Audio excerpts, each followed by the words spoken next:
Hi Bresnix, welcome back to the BresnixCast, episode number 86. So this is part who knows in my never-ending series about documentaries about music that I've watched and then I expand way too much about. So this time I watched this film that was from 2008 called Only One Man in the Band, and it's by Adam Clitheroe. And it's quite an interesting documentary actually, it focuses on all these different sort of, I would say one man band, but it's men, women, that kind of thing. It's just people that do it themselves, and we'll talk more later on about sort of how I think they're focusing on sort of one type, for the film. It's understandable. But what I want to kind of start by doing is we'll talk about some of the people they feature, and they feature people to a different degree in this. So, for example, there's this guy called Man from Uranus, and he's some American guy, seems to be living in England. He's big on collecting musical technology. He's got synthesizers, he's got reel-to-reels, all this kind of stuff. And later on in the film, he talks a bit about his life, and he talks about how he had a chaotic young life, a lot of bad influences on him. He said that as well, people told him he was worthless. They said his art was useless. They were like, oh, you're not Picasso or Jimi Hendrix. And he goes on to say that he ended up joining the US Army. And what's kind of funny about it is he says, I get sent out to this desert, and in the army propaganda, they were like, see the world. And he's like, you get sent to this desert, and there's nothing in this desert, But then he mentions the Gulf War happened, and he never got out. And then he ended up in a mental hospital, and it's not so kind of clear from there. Then it gets a bit sort of, to be honest, a bit weird. He says that, his secret police following him. They thought he was a communist or gay or something, which, I don't know, it seems like this kind of 1960s Red Scare thinking. And I mean, his live shows are interesting, and it's basically just him with lots of different synths and that. And it's kind of weird as well. He has these weird paper masks he puts on, and he sometimes puts kids' Wellington boots, babies ones, on his hands, and he's doing all this. I don't know, there's quite a lot of footage of him playing live in the show, on the film. And it seems like it's a really cathartic experience for him, and a lot of the time the audience seems like they're having it, but it seems like it might be even he gets out of it more than the audience does, which I suppose I can't really say there's anything that bad about that. It does make sense, you know what I mean? I wonder as well, he talks about how he's a sci-fi fan. He referred to his house as the moon base. He wears this jacket with this moon base thing on it. And I kind of wonder if he had a troubled childhood. I don't know the details of it. I don't want to amateur psychologize, but if we just think about it for a second, I mean, wouldn't it make sense if, sci-fi and fantasy, it's not unheard of for people who have kind of crappy younger lives to get, interested in these sort of things and to become fascinated with these kind of things. It's to be honest, pretty normal. And the moon base, I mean, if you're on the moon, you're not here. You're away from everything that's going on. So, I mean, not to over-psychologize, I'm going to run through a few of the people that were in this, then kind of give my thoughts on the thing in general. But he stood out for me particularly. It was interesting, his music, well, like I said, wouldn't go out my way to listen to it particularly. It does seem like he's getting something really cathartic out of it. And it's not just him, there's got these two blues guys in it as well. There's this guy called Dennis Hopper Choppers, he calls himself, and this other guy who calls himself Honky Finger. And I mean, so the similarity they have, the Honky Finger guy is he's playing a slide guitar, and screaming and, hitting a bass drum with, a hi-hat. And the other guy, the Dennis Hopper Choppers guy, he's playing a guitar, but the same kind of thing. So they're playing this kind of angry solo blues music, and again, it seems the same way where the crowd actually do seem really quite interested in it. It seems that the catharsis they're getting from it, because, if you watch this film, these guys are they're screaming, and I mean, it's the same. She's only mentioned for a minute, but, the Two Tears, it's basically Kerry Davis, and she was in she was in sort of like, you know, bands before and stuff like that, you know. The, what was it called, the Red Ants she was in, and hers is more of a kind of garage rock sort of thing, maybe, as opposed to the blues thing that the other guys are doing. But I think it all makes sense if you watch the film. These are basically people who are playing guitars, they're screaming, they're playing an angry form of blues sort of rock, and they're banging like bass drums and cymbals, you know. And like I said, the same with, you know, Man from Uranus. It seems that what they're getting out of this is a cathartic thing, and there's times when you see people watching them and they seem to really get it too, you know. But I think it's they're getting more out of it than other people. And you know, we could go through the whole film, but these people do mention, you know, they started out in bands. Like, for example, I mentioned Kerry Davis and the Two Tears. Her herself started out as a 5-piece, and now it's just her. And she said, you know, if she could find people that were like available as her and things like that. And this is the thing, because a lot of these people are kind of getting a bit older.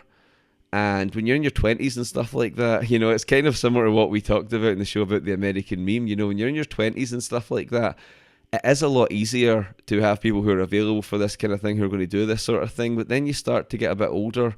And if you haven't really got to where you kind of maybe thought you were going to get or whatever, people start like, you know, they have families, they get jobs that take up their time, and then it depends, are you the person that sticks in at it? And does sticking in at it necessarily mean that you're going to get there? You know, that's a really interesting question, because you do get people like, if we go back to American Meme Show, DJ Khaled said that was like 25 years in the making.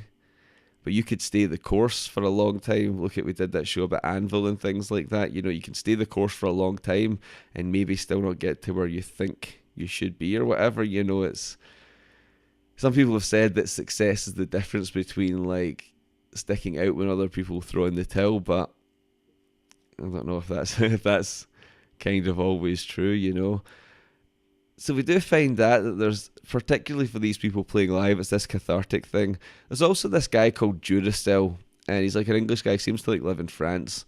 And it's a kind of weird thing that he does. He just plays the drums, but he explains kind of briefly how it works. You know, he has these wee things that he attaches to his drums, and you know, he hooks up to a computer and that. And remember, this is 10 years ago, you know, a lot of this technology has changed since then.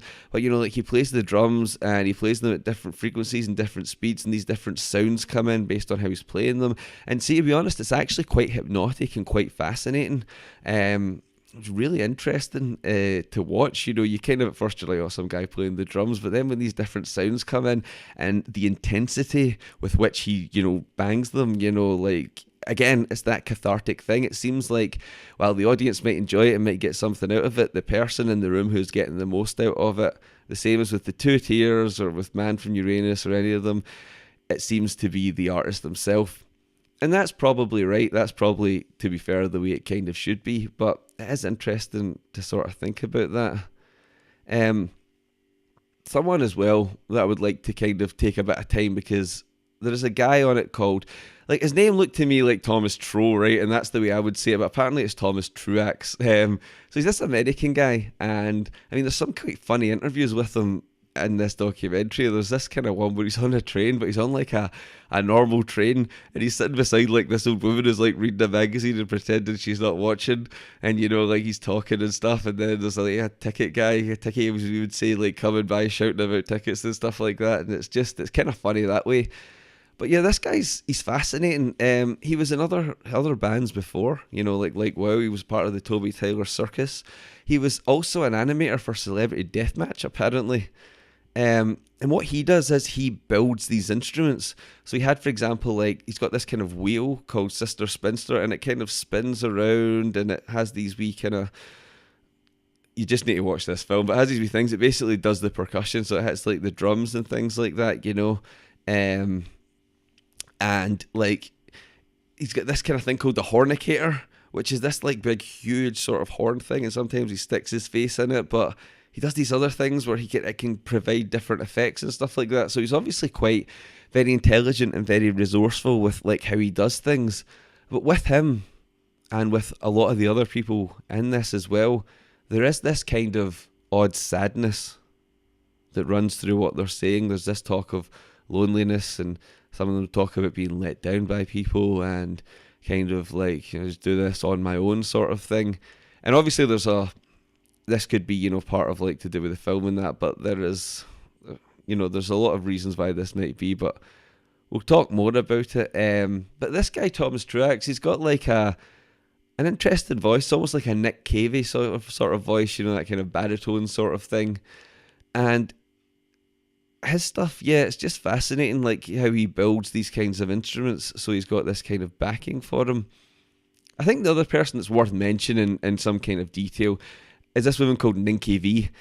And what was fascinating about her is she plays like all these almost like toy instruments. She's got these wee Casio keyboards and stuff like that, and she's got like these kind of almost like those kind of toy sort of drum pads you would see like in an old Argos catalogue, and she like bangs them with her foot, and she's got this Casio keyboard going, and she's got like a theremin, and it's quite mad. And she talks about her history, and she says like she used to play in a medieval band, and she used to play, weirdly enough, she used to play the medieval harp and the medieval flute.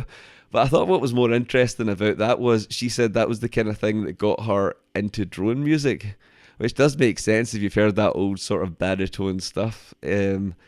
But yeah, she's fascinating as well. There's a great bit in the film where she's doing this set for Resonance FM, which is like this kind of radio station, and she's playing her Casio keyboard and like her theremin and like all this mad shit's going on. She's got these like samples of a dog barking and she's kind of dancing and stuff. She's actually very endearing and a lot of fun, to be honest. But like at first, like the radio hosts are just looking at her like, what is going on here? But then it seems like when they talk to her, like, again, like I said, she's actually oddly endearing, which, a lot of these people kind of are. And again, it talks about she was in a band, this medieval band I was talking about, like, Kerry and the Two Tears, she had all these other people in it, and then they kind of left, and it was that kind of thing. So here's what I kind of wanted to get with. I wanted to give you like the idea of the people in the film first, because they represent really one kind of this kind of music. They represent the modern version of what you would call, the old classic one-man band, where someone's got like cymbals between their knees and a big bass drum on their back and a harmonica in their mouth and all the rest of it. Because, they're playing live with all these other instruments and stuff like that. And you go back to the 90s, and obviously I'll use this example because we talk a lot of black metal on the show. You go back to like Burzum, Varg was playing all the instruments, but in the studio, but he didn't ever play live. He wasn't trying to do it all at one time, and that's kind of a difference. But especially like now, it was made in 2008, but even in 2008 you did have a lot of the technology now. I know it's moved on obviously in the 10 years since, but loads of great bands, artists, well, sorry, not bands, but artists that I've had on the show who play themselves, like Angel Mark Lloyd, people like that, with Ableton Live and stuff like that, it's a whole different sort of thing now. And obviously there is a reason why in this film they're picking these certain types of people, because it makes a more interesting and compelling documentary, And I suppose even with people that are successful and stuff like that, it's not true for everyone, obviously, but there probably is a kind of level of isolation. And obviously, as well, if you listen to my show, that I make albums where I play all the instruments myself too. Again, I don't try and do it all as one thing. That's with the people they focus on in this documentary. It is kind of funny because there is this sort of like, you see like Ninky V like playing with these Casio keyboards. At one point she's got this skeleton puppet and like, she's dancing them on her drum pads and stuff, and it's in this kind of Man from Uranus. They are these kind of larger than life and almost in some ways a bit ridiculous sort of figures, So understandable why you would focus on them for a film. But yeah, I think that there's so much more to the sort of what you might call, what we used to call, the one-man band sort of thing.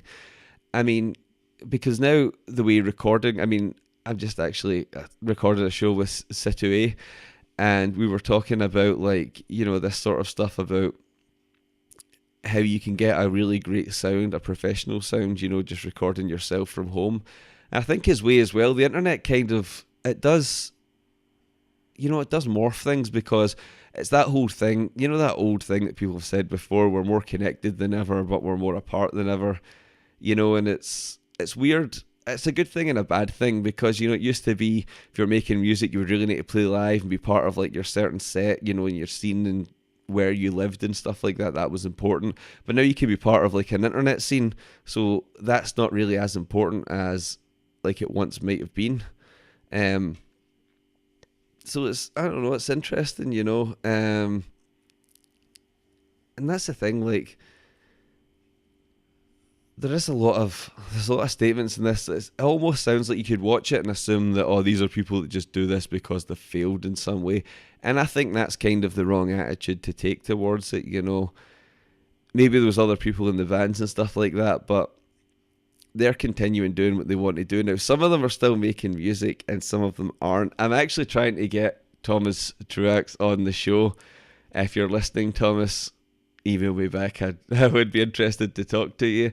But like I said, yeah, I think it's like, it's focusing on one form of that kind of music, and it is the whole kind of modern day, for them, one-man band sort of thing. But that's not the case anymore, you know. Stuff like Ableton Live and computers and stuff, you can have much more engaging stuff just done yourself.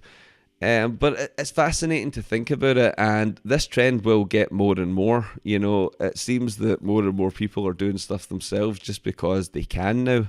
So it's going to be interesting to see where that goes in the future. But I don't know, I just wanted to talk a little bit about it because I know this has been a phenomenon that's been a thing for a long time. And like I said, it's something that I think the good thing about it is that you have total control over what you're doing. You know, it's kind of like, it's your opinions, it's your input, it's your vision. But the downside to that, sounds good, the downside is when you have like a band, even the recent show we're talking about Chuck Schuldiner and Death. A lot of the time, if you have a band, you have people that can do things you can't do, and you can add in things you couldn't possibly do yourself, although some of that's becoming redundant with programming and all the rest of it. But we won't go on too long. I just kind of, it's something I wanted to talk about, and it's something that interested me. It's still, I think it's quite a good documentary, and it's interesting, and I might try and get a couple of the people on just to talk a little bit about it. We'll see what happens. But anyway, I think that'll do us for now. Thanks for listening. I am Vlad Bresnix, as you know. The website, bresnix.com. Follow me on Twitter, at Vladimir Bresnix. My album is available on all your favourite digital streaming platforms. There's also a PayPal donation button now on the website, so if you think the show is valuable and you want to throw me something, I really appreciate it. And thanks to everyone who has donated so far. It's made a huge difference, and yeah, I really do appreciate it. So that is us, and I think the kind of moral of this story is, if you want something done properly, you've got to do it yourself.